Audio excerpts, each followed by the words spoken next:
Counting किस तरह से करनी है, ठीक है। स्टेराइल लेंसेट हमें चाहिए टू प्रिक स्पिरिट स्वाब, क्यों, ऑब्वियसली ह्यूमन अगर आप सब्जेक्ट ले रहे हो तो उसको क्लीन अप करने के लिए या ग्लास स्लाइड्स को क्लीन अप करने के लिए ड्रॉपर हमें चाहिए to drop the stains and oils and liquids that we need, ठीक है। ग्लास रॉड हमें चाहिए to mix cedar wood oil, blow pipe, Leishman stain and buffer solution. ये जो तीन हमारे पास लिक्विड इसमें रिक्वायरमेंट्स हैं उसको हम अभी आगे पढ़ते हैं कि इन तीनों चीजों की क्या क्या इंपॉर्टेंस है, ठीक है। ये देखिए लेशमन स्टेन हमारे पास इस तरह का होता है, ठीक है। लेशमन स्टेन हमारे पास इस तरह का होता है, इसकी हमारे पास इंपॉर्टेंस क्या है, इसके नाम से ही जाहिर है स्टेन करना है इसमें, ठीक है। It has eosin the acidic dye and methylene blue the basic dye, ठीक है। एसिडिक एंड बेसिक डाई हमारे पास ईओसिन एंड मिथाइलिन आ गए, ठीक है। Methyl alcohol fixes the cells to the glass slide, ठीक है, लेकिन उसके साथ उसकी स्ट्रक्चर को चेंज नहीं होने देता, ठीक है। उसका जो केमिकल फॉर्मूला होगा वो सेम रहेगा, ठीक है। हमारी जो सेल्स हैं, हमारी जो ब्लड की जो चीजें उसमें हमने मतलब देखे प्लाज्मा भी है उसके साथ सेल्स भी है, उसके साथ प्लेटलेट्स भी है, हर चीज आ गई ना ब्लड के साथ, तो वो उसका स्ट्रक्चर जो है वो चेंज नहीं होने देंगे स्टेन्स, ठीक है। लेशमन स्टेनिंग सोल्यूशन जो है वो चेंज नहीं होने देगा, उसकी मॉर्फोलॉजी को और केमिकल स्टेटस को सेम रखेगा, ठीक है।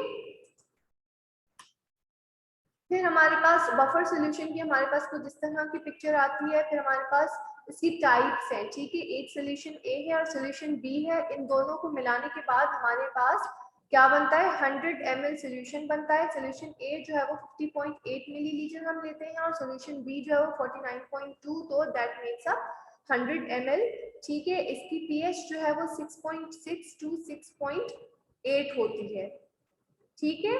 और बफर का हमें पता है इसका काम क्या है, पीएच मेंटेन करने का, ठीक है। अब देखो सोल्यूशन ए में हम क्या चीज यूज कर रहे हैं, 9.1 gram of potassium dihydrogen in distilled water, ठीक है। और सोल्यूशन बी में हम क्या डाल रहे हैं, 9.5 gram of hydrogen phosphate in distilled water. जब ये दोनों सॉल्यूशंस प्रिपेयर हो जाते हैं उसके बाद हम क्या करते हैं, सॉल्यूशन ए का 50.8 ml हमने ले लिया और सॉल्यूशन बी का 49.2, दैट मेक्स अप 100 ml, और इसको फिर हम यूज करते हैं आगे टू मेंटेन द पीएच, ठीक है।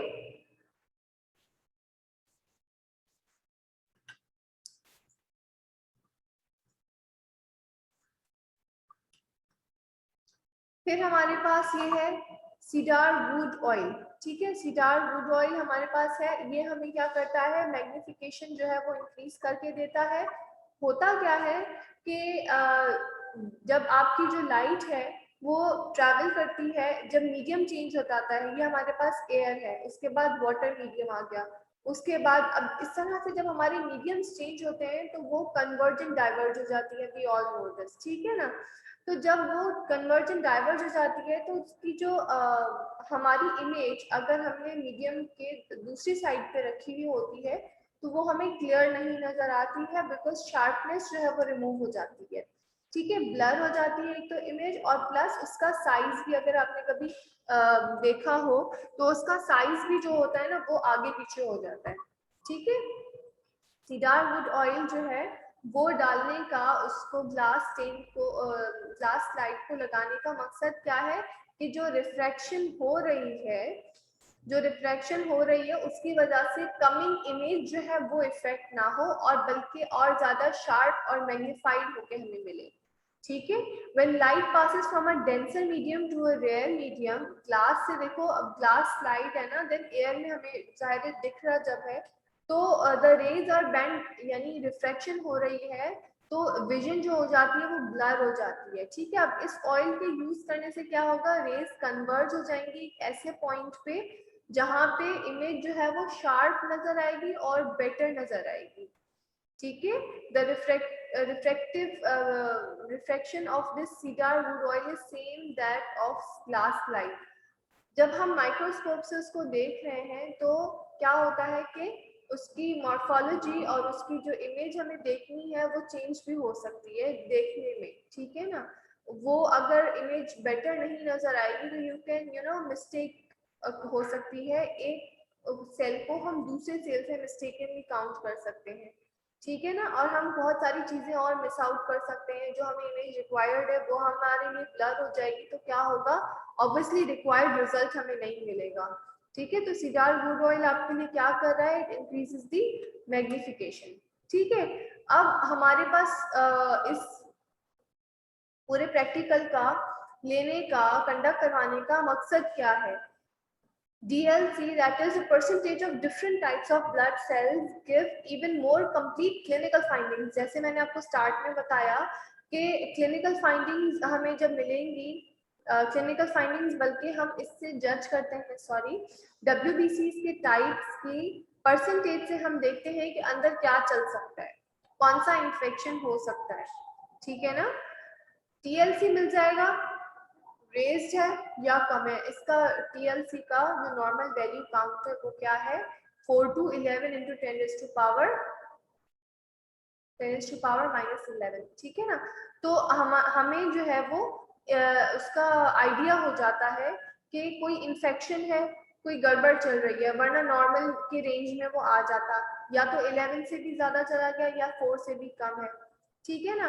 लेकिन एक्चुअली क्या चल रहा है, जब हम न्यूट्रोफिल्स का काउंट देखेंगे, जब हम बेसोफिल्स का काउंट देखेंगे, इजनोफिल्स का देखेंगे, मोनोसाइट्स का, लिम्फोसाइट्स का, तो हमें पता लगेगा कि एक्चुअली हो क्या रहा है हमारी बॉडी के अंदर, ठीक है, या पेशेंट की बॉडी के अंदर हो क्या रहा है एक्चुअली, ठीक है। Each type of WBCs perform a different function against infections. We all know this, right? WBCs जो टाइप्स हैं, न्यूट्रोफिल का अपना एक मैकेनिज्म है, अपना एक फंक्शन है, इजोफिल्स का, बेसोफिल्स का, तो हमें उसके काम से पता लग जाता है कि एक्चुअली चल क्या रहा है बॉडी में, ठीक है ना। एंड इन्वेडिंग एजेंट्स, अब देखो ये हमारे पास ग्रेन्युलोसाइट्स और ए ग्रेन्युलोसाइट्स हैं। WBCs की जो टाइप्स हैं वो ग्रेन्युलोसाइट्स एंड ए ग्रेन्युलोसाइट्स में डिवाइडेड है, ठीक है। ग्रेन्युलोसाइट्स में हमारे पास कौन कौन है, न्यूट्रोफिल्स हैं, इजोफिल्स हैं और बेसोफिल्स हैं।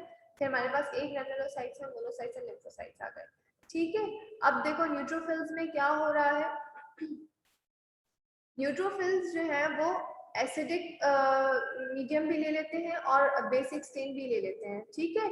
वॉयलेट कलर शो होता है जब हम स्टेन करके ग्लास स्लाइड को माइक्रोस्कोप के नीचे देख रहे हैं, तो वॉयलेट कलर शो होता है, ठीक है। 10 to 12 माइक्रोमीटर इन साइज है।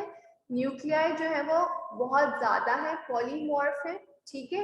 ये आपको पता लगता है कि जो मैं देख रहा हूँ वो आया न्यूट्रोफिल है, बेसोफिल है, इस्नोफिल है कौन सा है, WBC, ठीक है। ये चीजें आपको आइडेंटिफाई करने में काम आती हैं, ठीक है। एक तो वॉयलेट कलर हो गया, एक न्यूक्लियाई की काउंट हो गया, ठीक है ना।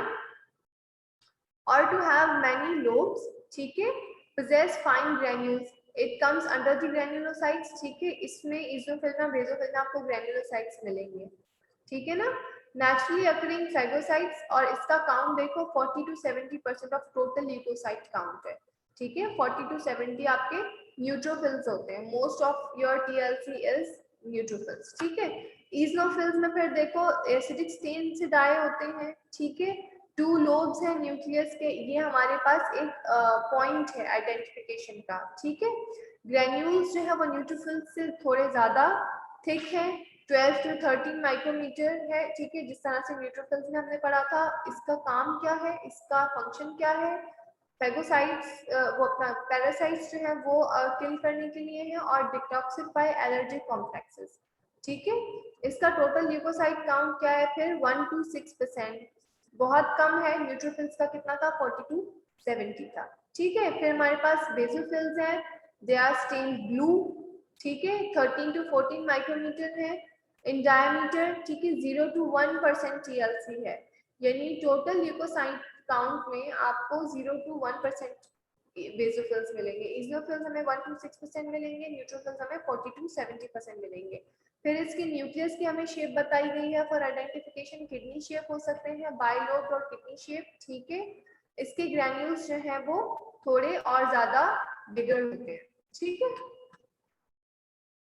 फिर हमारे पास क्या है, फिर हमारे पास है ए ग्रैन्युलोसाइट्स, ठीक है। एक हमने ग्रैन्यूल्स वाले हमने जो WBCs थे वो पढ़ लिए, न्यूट्रोफिल्स थे, बेसोफिल्स थे और इजनोफिल्स थे, फिर हमारे पास ए ग्रैन्युलोसाइट्स हैं, यानी इनमें ग्रैन्यूल्स नहीं होंगे, ठीक है। जो हमारे पास है लिम्फोसाइट्स एंड मोनोसाइट्स, ठीक है। अब हमारे पास इसमें क्या है, they possess very large nucleus, ठीक है। और हमारे पास इसका साइज क्या है, 7 to 10 माइक्रोमीटर है। ब्लूइश स्टेन होता है इन पे, और 20 to 40% ऑफ टीएलसी है, ठीक है। इसका काउंट फिर थोड़ा बेहतर है इजनोफिल और बेसोफिल से, ठीक है। इसका फंक्शन क्या है, it makes antibodies and sensitize T cells to combat infections, ठीक है। इसका काम है एंटीबॉडीज बनाना। अभी आप लोगों को पिछले लेक्चर्स में इम्यूनाइजेशन और इसमें भी सारा पढ़ाया गया होगा, ठीक है ना। तो उसमें हमने एंटीबॉडीज का पढ़ा होगा कि एंटीबॉडीज बनना क्यों जरूरी है, कैसे बनती है। सो लिम्फोसाइट्स का फंक्शन है ये एंटीबॉडीज को बनाना, ठीक है। फिर हमारे पास है मोनोसाइट्स हैं, बहुत बड़े बड़े सेल्स हैं। देखो अब इसकी जो साइज है 16 to 18 माइक्रोमीटर, वो पिछले बाकी सारे सेल्स से ज्यादा बड़ी है, ठीक है। They are large deeply intended और हॉर्स शू शेप न्यूक्लियस। और किडनी और बाइलोब किसका था, बेसोफिल्स का, ठीक है। अब ये हमें एक उसमें मिल जाएगा। अब न्यूट्रोफिल्स का न्यूक्लियर किस तरह से था, पॉलीमॉर्फ था, ठीक है। बहुत ज्यादा उसमें न्यूक्लियस होंगे। बेसोफिल्स में क्या है, बाइलोब या किडनी शेप न्यूक्लियस है, ठीक है। इसमें और इजनोफिल में 2 लोब्स हैं, और इसमें भी 2 लोब्स या किडनी शेप, इसकी मोर लाइक किडनी शेप होगी, ठीक है। 2 लोब्स भी बने हुए होंगे तो इस तरह से होंगे कि किडनी की शेप बन रही होगी। देन हमारे पास उसकी स्टेनिंग से फर्क आ जाता है बेसोफिल और इजनोफिल की, ठीक है। हम मोनोसाइट पे थे, मोनोसाइट बाकियों से किस तरह से डिफरेंट है, एक तो इसमें ग्रैन्यूल्स नहीं होंगे, सबसे बड़ा है साइज में, हॉर्स शू शेप न्यूक्लियस है, ठीक है। अब इसका फंक्शन क्या है, it forms macrophages as strong phagocytes, यानी फेगोसाइटोसिस में ये हेल्प आउट करता है, ठीक है। अब इसकी नॉर्मल वैल्यूज देखें, नॉर्मल वैल्यूज हमारे पास क्या है, 40 to 70% है, ठीक है। न्यूट्रोफिल काउंट है, इजनोफिल्स है, फिर हमारे पास 1 to 6% है, ठीक है। फिर हमारे पास बेसोफिल्स है 0 to 1% है, फिर हमारे पास मोनोसाइट्स है 5 to 10%, और लिम्फोसाइट्स फिर हमारे पास 20 to 40% है। यानी न्यूट्रोफिल्स और लिम्फोसाइट्स आपको सबसे ज्यादा मिलेंगे, न्यूट्रोफिल सबसे ज्यादा, फिर लिम्फोसाइट्स, ठीक है। देन मोनोसाइट, इजनोफिल्स और मोनोसाइट्स आपको उस काउंट पे मिलेंगे, बेसोफिल सबसे कम है, राइट। अब हमें ये हमारी स्लाइड जो है बनेगी कैसे, ठीक है। ये बनेगी कैसे, ब्लड फिल्म प्रिपरेशन, यानी लास्ट स्लाइड हम ले रहे हैं, उस पर हम ड्रॉप डाल रहे हैं ब्लड का। 2 स्लाइड्स हम लेंगे, ठीक है। इस तरह से करके इसको हम यूं ले लेते हैं, ठीक है। 2 स्लाइड्स है हमारे पास, ठीक है। एक ये स्लाइड है और एक ये स्लाइड है। इस वाली स्लाइड पे आपने एक स्टेन डाला, एक ब्लड ड्रॉप डाला, सॉरी पहले आपने प्रिक किया, ठीक है, स्वैब से साफ करके, फिर आपने प्रिक किया, बहुत बड़ा सा एक आपने ड्रॉप निकाला, वो आपने इसमें डाला, फर्स्ट स्लाइड, ठीक है। इस स्लाइड में आपने डाला, then you have this slide. दूसरी स्लाइड लेनी है, ठीक है, उसको 45 के एंगल पे रख के उस ड्रॉप पे, जब वो ड्रॉप स्प्रेड होके इस स्लाइड के एजेस पे कवर अप हो जाएगा तो उसको यू स्लाइड कर देना। प्रैक्टिकल डिमॉन्स्ट्रेशन और होती है, फिलहाल मेरे हाथों को स्लाइड समझ के आप लोग समझ लें। यहाँ पे हमने ड्रॉप डाला, ठीक है, ये हमने स्लाइड ली, अटैच की, ठीक है। जब ये ब्लड इस वाली स्लाइड की एजेस पे आ गया तो इस पे पूरे पे स्प्रेड आउट कर देना, ठीक है। ख्याल ये रखना है कि एक तो ये जल्दी हो जाए, दूसरा एजेस रफ ना हो, इवनली स्प्रेड आउट हो, और उसमें बीच में ब्लॉचेस ना आए, ठीक है, कोई उसमें वो ना हो, पार्ट कोई भी रह ना जाए, ठीक है। स्टेन हो रहा है तो पूरी स्लाइड आपकी एक साथ ही वो हो, ठीक है, पूरा ब्लड आपका एक साथ ही स्प्रेड आउट हो, ठीक है। फिर उस पे हम डाइज डाल के, सीडार वुड ऑयल डाल के हम उसको डालेंगे माइक्रोस्कोप के नीचे, और उसके बाद हम लोग काउंट करेंगे। अभी प्रोसीजर में सिर्फ फॉर्मेलिटी के तौर पे पढ़ देती हूँ, ठीक है। ऑब्जर्विंग ऑल एसेप्टिक मेजर्स, यानी आपने फिंगर प्रिक करनी है तो आपने पहले हाथ धोइए अच्छे से, फिर आपने जो एल्कोहल स्वैब है वो आपने लगाया, ठीक है। देन फिंगर प्रिक किया आपने, discard first 2 drops of blood, फिर एक अच्छा सा आपने ड्रॉप ले लेना है, ठीक है। Let a good drop to form, यानी एक मोटा हो, ऐसे नहीं कि चुन्ना सा आ गया वो आपने डाल दिया, उससे आपकी स्लाइड नहीं कवर अप होगी, ठीक है ना। एक अच्छा सा यानी ब्लड का अच्छी क्वांटिटी वाला ड्रॉप आप ले लो, ठीक है। Place a glass slide flat on table and put the drop of blood on it, ठीक है। आपकी ये स्लाइड आ गई, ठीक है। उस पर आपने बिल्कुल आराम से उसको रख देना है सो दैट आपका ब्लड ड्रॉप स्लाइड पे आ जाए, ठीक है। होल्ड अ न्यू स्लाइड, जिसने स्प्रेड करना है, देखो उस पे लिखा हुआ है स्प्रेडर, यानी 45 एंगल पे आपने जो दूसरी स्लाइड पकड़ी है उसमें स्प्रेड करना है, spreader in front of the blood so that it touches the drop, ठीक है। ये इसकी एजेस जो है दूसरी स्लाइड की, उसने ड्रॉप को टच कर लिया, पूरी एज पे वो फैल गया, ठीक है। Spread the blood along the slide of the spreader and then with a single smooth motion spread blood over the first slide, ठीक है। the smear so prepared should taper off at the tip, ठीक है। dry the smear in air so that अगर हम उसको as it is वो करेंगे तो हिलने की वजह से क्या होगा कि उसका जो काउंट है वो आगे पीछे हो सकता है, ठीक है। होता क्या है कि इसके जो सेंटर में ब्लड आपका अक्यूमुलेट हो जाता है ना स्प्रेड करते हुए, आपका सेंटर जो होता है ना वो मेनली आपका होता है, ठीक है। अंडर माइक्रोस्कोप भी आप सेंटर को ही लेते हो क्योंकि उसमें आपको सेल्स ज्यादा बेहतर दिखेंगे और ज्यादा काउंट में दिखेंगे, ठीक है। Dry the smear in air and place the slide with the smear on a staining rack. अब क्या करेंगे, हमने ब्लड स्मेयर की हमने स्लाइड बना ली, उसके बाद हम उसको स्टेन करने के लिए लेकर आए, ठीक है। लेशमैन स्टेन लगाना है to completely cover the slide and then stand for 3 minutes, ताकि वो थोड़ा सा सेटल डाउन हो जाए और स्टेनिंग भी हो जाए, ठीक है। 10 ड्रॉप्स आपने बफर सॉल्यूशन के डाले over the slide and mix it with stain already on the slide. हमारे पास मिक्सर है, ग्लास रॉड जो है उससे मिक्स करके आपने उसको वहीं पे रहने देना है, ठीक है। और फिर आपने उसको 6 to 8 मिनट्स के लिए आराम से एयर ड्राई होने देना है, ठीक है। Draw of the stain and the buffer solution with tape water and allow the air dry. Again आप उसको स्टेन को थोड़ा सा रिमूव कर देते हो, ठीक है। और आपकी जो स्लाइड है वो बन चुकी है, it is ready to go under the microscope and to be read out, ठीक है। अब ये आपकी क्या है, ब्लड फिल्म प्रिपरेशन। हमने स्टेनिंग भी कर ली, ठीक है। पहले हमने स्मेयर बनाया, फिर हमने स्टेनिंग की। अब blood film preparation, place the slide of stain blood film under the microscope, ठीक है। बेस्ट एरिया चूज करो जहां पे आपको लग रहा है कि आपका काउंट जो है वो, आपके सेल्स अच्छे खासे आपको नजर आ रहे हो, ठीक है। Mostly it is the central one, जो अभी आपको मैं बात बताकर आई थी कि मोस्टली सेंटर का वो पार्ट होता है जहां पर आपका सबसे अच्छा आपको काउंट मिल सकता है, ठीक है। Pour drop of cedar wood oil over it, ठीक है। बुडार आपका सॉरी सीडार वुड ऑयल क्या कर रहा था, मैग्निफिकेशन को इम्प्रूव कर रहा था, ठीक है। Focus the film under 10 into 100 power of microscope, ठीक है, अंडर ऑयल इमर्शन लेंस। अब इसमें आपकी मैग्निफिकेशन सबसे बेहतर हो गई, आपको सेल्स सबसे अच्छे दिखेंगे इसमें, ठीक है। अब हमें पता है माइक्रोस्कोप में 2 स्क्रूज ऐसे हैं जो आपकी स्लाइड को आगे पीछे और लेफ्ट और राइट पे घुमा लेते हैं, ठीक है। 10 cells in forward and 10 cells backward direction. आपको याद है हमारे पास ये एक स्क्वायर बॉक्स होता है, ठीक है। 10 यू और 10 यू नीचे, 10 फॉरवर्ड और 10 यू नीचे।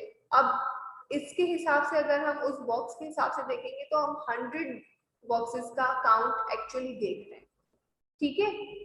Move the slide to observe 10 cells in forward and 10 cells in a backward direction, step ladder pattern, ठीक है। वो जो हम लूडो खेलते हैं उसमें 10 यूं होता है और 10 का काउंट यूं होता है ना, तो इसी तरह से आपने माइक्रोस्कोप के नीचे उसको इस तरह से देखना है कि आपको सबसे बेहतर सेल्स दिखे, काउंट सबसे अच्छा हो। 10 सेल्स यूं काउंट हो सकते हैं और 10 सेल्स यूं काउंट हो सकते हैं। ठीक है, इससे क्या होगा कि काउंट करना इजी होगा।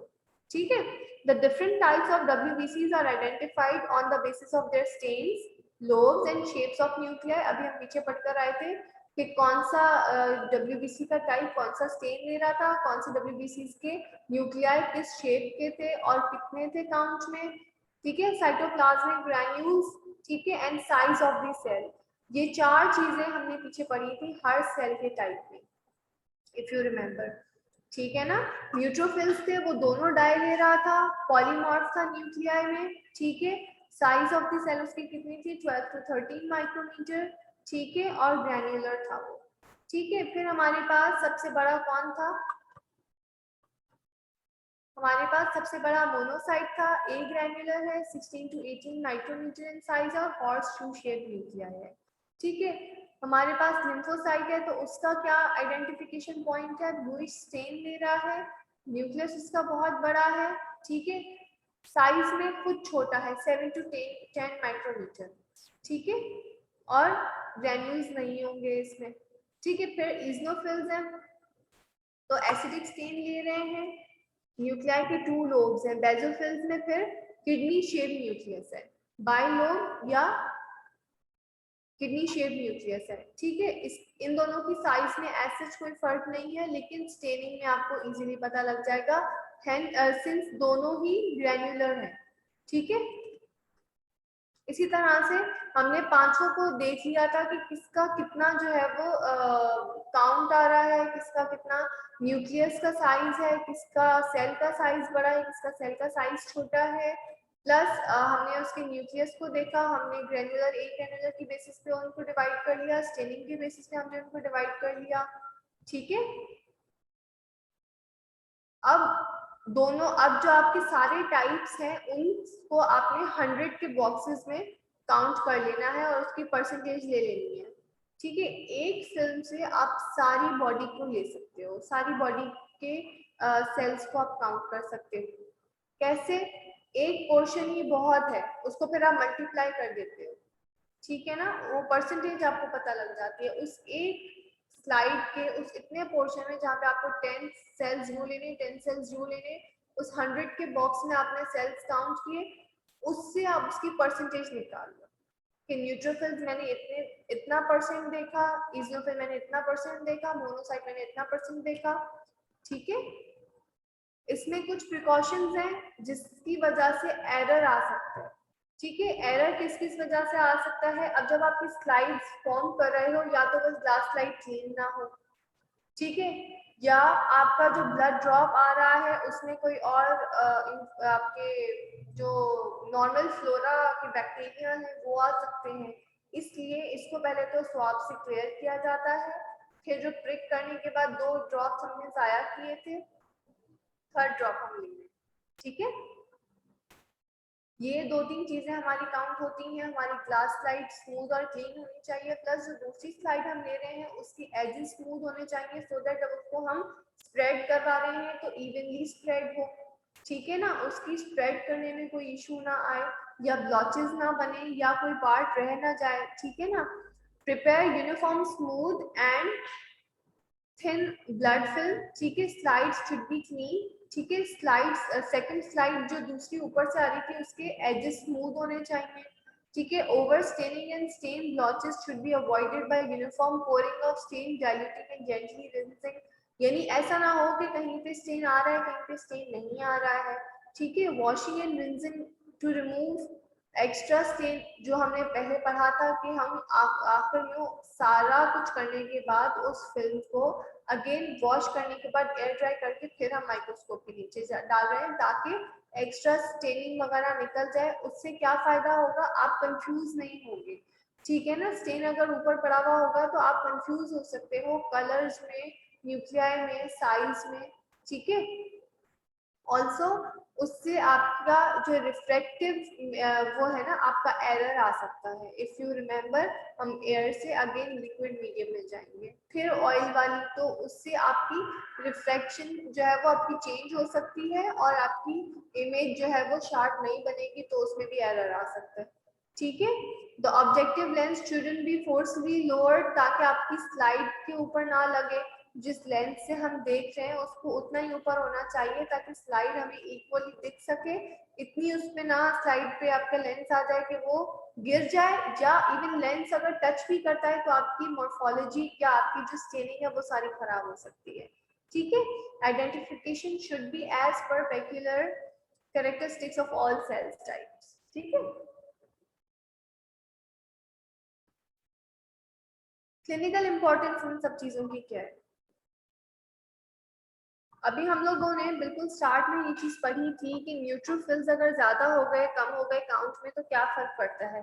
ऐसा नहीं है, थोड़ा बहुत तो चलता है, लेकिन अगर सिग्निफिकेंट रेज है या सिग्निफिकेंट लोअर आपका काउंट आता है, तो हमारी बॉडी में यानी कि कुछ प्रॉब्लम चल रहा है। ठीक है ना। अब जैसे देखो, न्यूट्रोफिल काउंट जो है वो बढ़ जाता है तो वी कॉल इट न्यूट्रोफिलिया, अगर कम हो जाता है तो न्यूट्रोपीनिया उसे कहते हैं। बट न्यूट्रोफिलिया क्यों होता है? सिवियर मस्कुलर एक्सरसाइज में, प्रेगनेंसी में, फूड इनटेक अगर आपका ज्यादा होता है, ठीक है, और डिसबैलेंस हो तो भी। ठीक है, अक्यूट पायोजेनिक इन्फेक्शंस में भी आपका न्यूट्रोफिल काउंट बढ़ा हुआ आ सकता है। अब ये कौन से हैं? टॉन्सिलाइटिस है, एब्सिस है। जब आपका फिजिशियन यानी डॉक्टर आपको चेक करता है, ठीक है, आपको चेक करता है टॉन्सिल्स के लिए, उसको उस टाइम पे नहीं पता लगता, आपको फीवर आ रहा है, आप टीएलसी करवाते हो, टीएलसी रेज्ड आता है। ठीक है, वी डोंट नो येट कि कौन सा डब्ल्यूबीसी ज्यादा आ रहा है, but overall TLC obviously increase हो गया। ठीक है, हमें नहीं पता लगता। Then we go for DLC, differential leukocyte count, ताकि हमें पता लगे कि कौन सा डब्ल्यूबीसी का टाइप ज्यादा है। वहीं पर आपको पता लगेगा कि न्यूट्रोफिल्स ज्यादा है तो क्या क्या हो सकता है। इसको फीवर भी आ रहा है, टीएलसी भी रेस्ड आया था, खाने पीने में भी तकलीफ है, फिजिशियन को अपेरेंटली कुछ नजर नहीं आया था। ठीक है, तो फिर वो सस्पेक्ट करेगा, अच्छा ये तो टॉन्सिलाइटिस भी हो सकता है, ये तो एब्सिस भी हो सकता है। ठीक है, तो इस तरह से हमें चीजें फिगर आउट करने में इजियर होता है जब हमें डब्ल्यूबीसी के काउंट्स पता होते हैं। ठीक है, फिर न्यूट्रोपीनिया यानी न्यूट्रोफिल का काउंट कब कम होगा? एप्लास्टिक अनीमिया में या बोन मैरो डिप्रेशन में। ठीक है, अब बोन मैरो की डिप्रेशन किसी ड्रग्स की वजह से भी हो सकती है। ठीक है, typhoid is a disease, AIDS is a disease, chloramphenicol is a drug. ठीक है, अब ये आप ले किसी और चीज के लिए ले रहे हो। ठीक है, क्लोरामफेनिकोल आप ले किसी और चीज के लिए ले रहे हो, लेकिन साइड इफेक्ट उसका क्या होगा? उसने आपका न्यूट्रोफिल काउंट कम कर दिया।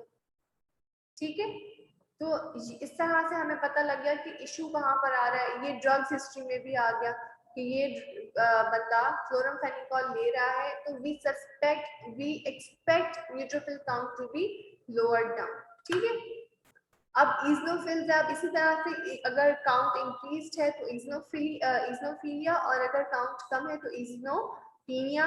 ठीक है, इजनोफिलिया किस तरह से बढ़ावा आएगा? क्योंकि एलर्जिक रिएक्शंस आपके इजनोफिल्स देख रहे हैं, तो एलर्जिक रिएक्शंस जब होंगे, कंडीशन ऐसी होगी, तो इजनोफिल काउंट आपका रेज आएगा। वार्म इन्फेस्टेशन है, हे फीवर है या यूट्रिकेरिया है, इसमें आपका इजनोफिल काउंट बढ़ावा आएगा। ठीक है, स्ट्रेस है या ग्लूकोकॉर्टिकॉइड एडमिनिस्ट्रेशन यानी ग्लूकोकॉर्टिकॉइड के इंजेक्शन आपको लग रहे हो, उसमें आपका इजनोफिल काउंट लोअर साइड पे आएगा। ठीक है, फिर बेजोफिलिया है और बेजोपीनिया है। बेजोफिलिया कब होगा? बेजोफिल काउंट कब ज्यादा होगा आपका? स्मॉल पॉक्स में, माइलॉइड लीकीमिया में, ठीक है, या फिर एलर्जी कंडीशंस में। और बेजोफिल काउंट आपका कब कम होगा? एक्यूट पायोजेनिक इन्फेक्शंस में। ठीक है, एक्यूट पायोजेनिक इन्फेक्शंस जैसे आपके एब्सिस वगैरह हो गया, ठीक है, इन्फ्लेमेशन हो गई, ठीक है, इसमें आपका बेजोफिल काउंट कम आएगा। फिर हमारे पास है लिम्फोसाइट्स एंड मोनोसाइट्स हैं। लिम्फोसाइट काउंट लिम्फोसाइटोसिस है, और बढ़ा हुआ होगा तो लिम्फोसाइटोसिस, और अगर कम होगा तो लिम्फोसाइटोपीनिया है। ठीक है, लिम्फोसाइटोसिस क्यों होगा, यानी लिम्फोसाइट काउंट बढ़ा हुआ क्यों होगा? क्रॉनिक इन्फेक्शंस में, न्यूबॉर्न में आपको बढ़ा हुआ मिलेगा। ठीक है, क्रॉनिक इन्फेक्शंस में ट्यूबरक्लोसिस और whooping cough है। और लिम्फोसाइटोपीनिया आपका कब होगा, यानी लिम्फोसाइट काउंट आपका कम होगा ACTH या स्टेरॉइड थेरेपी में, जब आपका ACTH हार्मोन रेज्ड होगा। ठीक है, रेज्ड होगा तो भी हमारे पास लिम्फोसाइट काउंट कम आएगा, और स्टेरॉइड थेरेपी में भी लिम्फोसाइट काउंट आपका कम आएगा। फिर हमारे पास मोनोसाइटोसिस है, मोनोसाइटोपीनिया है फिर हमारे पास। ठीक है, मोनोसाइटोसिस यानी मोनोसाइट काउंट आपका ज्यादा आ रहा है, तो क्यों आ रहा है? काला आजार, मलेरिया, ठीक है, या इन्फेक्शन मोनोन्यूक्लियोसिस। अब एक पेशेंट आपके पास आता है फीवर की कंप्लेन के साथ, ठीक है, वो कहता है डॉक्टर साहब मुझे on end of fever with chills चल रहा है। ठीक है, फीवर विद चिल्स चल रहा है, और ये इशू है कि मैं पैनाडोल ले लेता हूँ, और उस वक्त के लिए तो फीवर जा रहा है, लेकिन फिर दोबारा आ रहा है, कभी भी होती है और घबराहट भी होती है। और भाई फीवर कितना आ रहा है, तुमने काउंट किया है, तुमने थर्मोमीटर लगाकर देखा है? जी डॉक्टर साहब 101 और 102 से कम तो है ही नहीं फीवर। ठीक है, फिर अच्छा आपको कोई और वो पूरा फिजिशियन आपका चेकअप कर लेता है कि आप अनीमिक तो नहीं हो रहे हो, आपकी नाक तो बंद नहीं है, चेस्ट भी चेक कर लिया, सारी चीजें आपको नॉर्मल नजर आ रही है, वो कैसे फिगर आउट करेगा? मच्छर, डॉक्टर साहब मच्छर भी नहीं है हमारे पास, हमारे घर के पास मच्छर भी नहीं है। अब आपको जब फीवर 102 103 इतना आ रहा है, तो हम टाइफाइड भी सस्पेक्ट कर सकते हैं, हम मलेरिया भी सस्पेक्ट कर सकते हैं, हम कोई और इन्फेक्शन भी सस्पेक्ट कर सकते हैं।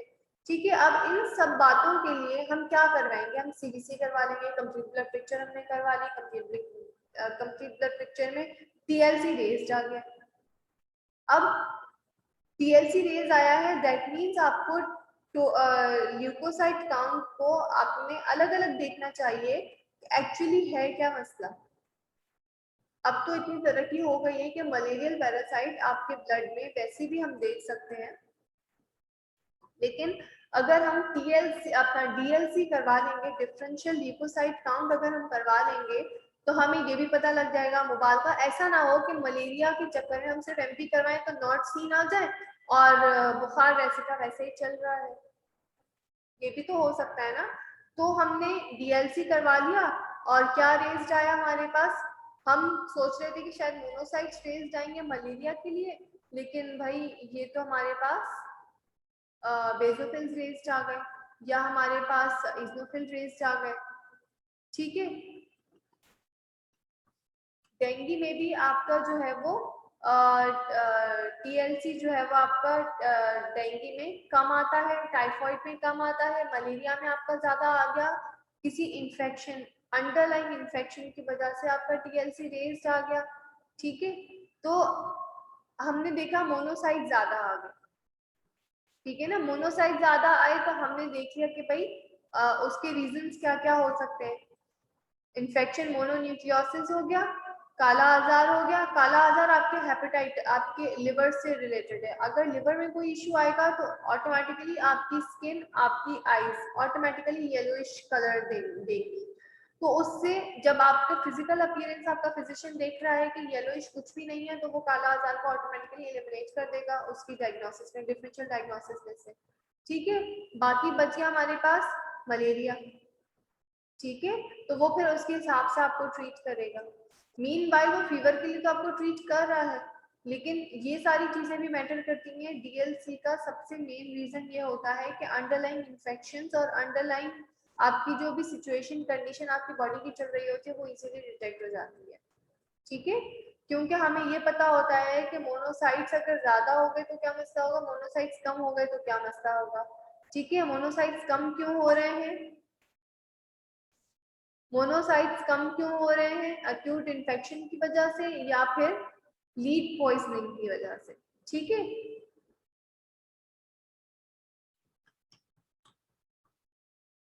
ये तो हो गया आपका, ये आपका प्रैक्टिकल हो गया डीएलसी पे, डिफरेंशियल ल्यूकोसाइट काउंट अभी हमने पढ़ा। ठीक है, हमने डिफरेंशियल ल्यूकोसाइट काउंट पढ़ा कि आपकी हर उसकी इम्पोर्टेंस क्या है, हर टाइप ऑफ डब्ल्यूबीसी कैसे हमने आइडेंटिफाई करना है। ठीक है, कोई क्वेश्चन है तो प्लीज पूछें।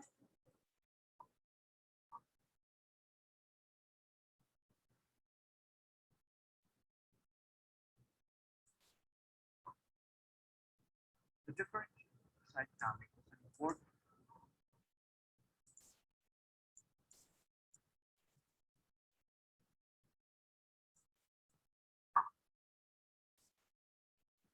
हाँ, एलएमएस पे मैं कर दूंगी। Nice slides.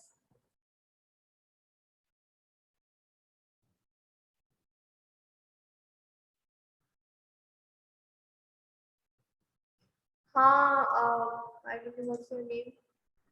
56 roll number. Yes, it helps in diagnosis of diseases and infections. As I said, chloramphenicol Fatima, it is a pharma की आपकी वो है, सब टाइप है उसकी, आपके ड्रग की।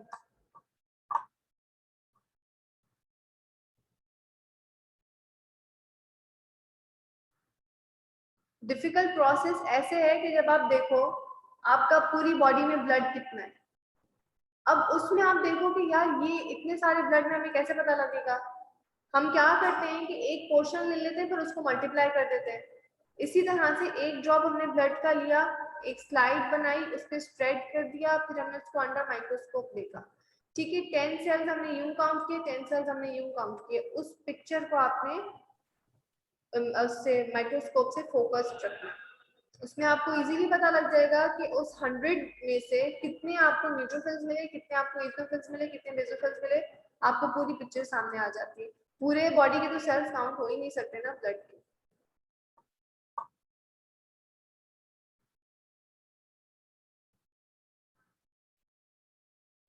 Yes, roll number 56 cider wood oil आपने स्लाइड पे अप्लाई करना है मैग्निफिकेशन के ऑन द एंड, बिल्कुल आखिर में।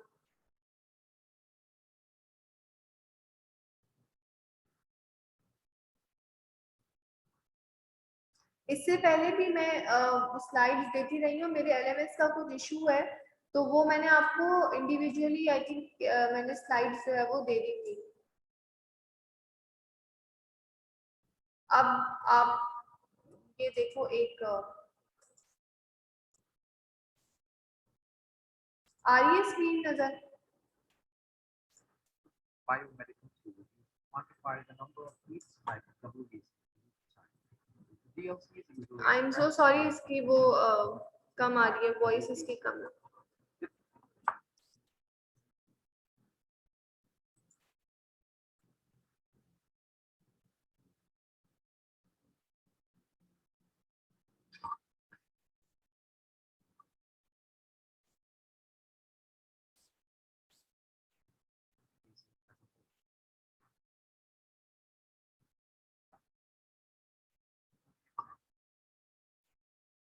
आई एम सो सॉरी, इसकी आवाज का कुछ इशू है।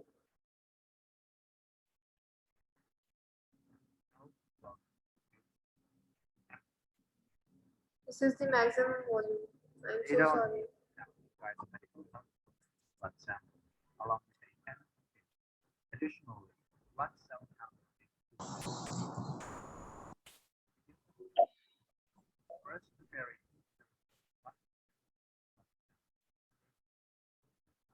ये देखो स्मेयर बनाने वाला, ये देखो।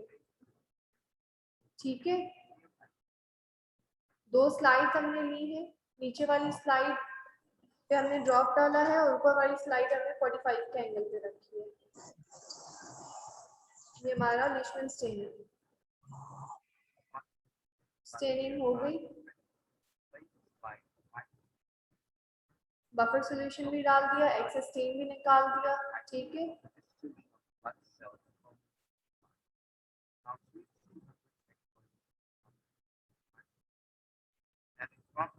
सीडार वुड ऑयल,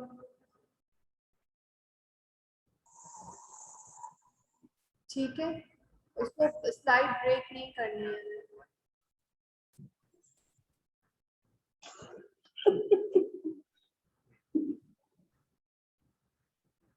हम वो इम्पोर्टेंट चीजें इसमें से देख लेते हैं तो कोई है तो नहीं ना, मूवी कार्ड तो है।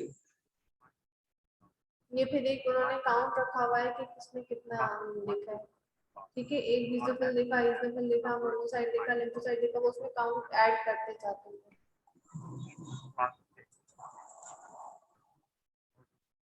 इसमें स्मेयर बनाने की आई थिंक मेन है चीज, और आई एम सो सॉरी उसकी आवाज के लिए, क्योंकि डिजास्टर हो गई। अब ये देखो, ये हमारे पास एक स्टेन है, ये यूं करके हम जो है वो 100 बॉक्सेस का हमने एक पैच हम लोग कर लेते हैं अंडर द माइक्रोस्कोप, और फिर इसको हम काउंट किस तरह से करते हैं। ये हमने पार्ट छोड़ दिया बिकॉज यहाँ पे स्टेनिंग कम, ये ब्लड आपका कम आया था, ठीक है। ये सबसे मैक्सिमम है आपका, ठीक है, ये सबसे मैक्सिमम है जहाँ पे आपका ब्लड सबसे ज्यादा आया है, तो यहाँ पे सेल्स और काउंट आपका सबसे अच्छा आएगा, ठीक है। ये देखो, ये आपको सबसे अच्छा काउंट मिलेगा यहाँ पे आपके पास सेल्स बहुत अजीब तरीके से देखो हुए हैं, बिकॉज ये स्टार्टिंग है और वो एंड था, ठीक है। तो बीच वाला सीन सबसे, बीच वाला जो स्प्रेड होने वाला पैच होता है ना, वो सबसे अच्छा होता है। I think that's all we have in this.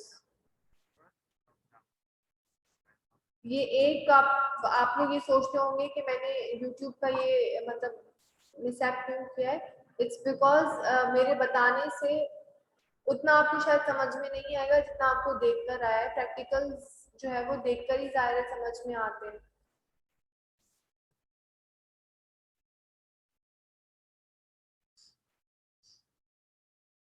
हाँ, लिंक में दे दूँगी, बट आप लोग यही देख लो ना, पेरिफेरल ब्लड स्मेयर कल मैं दिखाऊंगी, उसमें एक वीडियो होगी, होपफुली मैं ऊपर से ले लूंगी तो उसमें वीडियो वॉइस आपको सही आ जाएगी। उसमें बहुत उन्होंने अच्छा दिखाया हुआ है, और ये थोड़ा सा अनप्रिपेयर्ड भी था, we were expecting doctor Tariq, तो थोड़ा सा मिसहैप भी हो गया।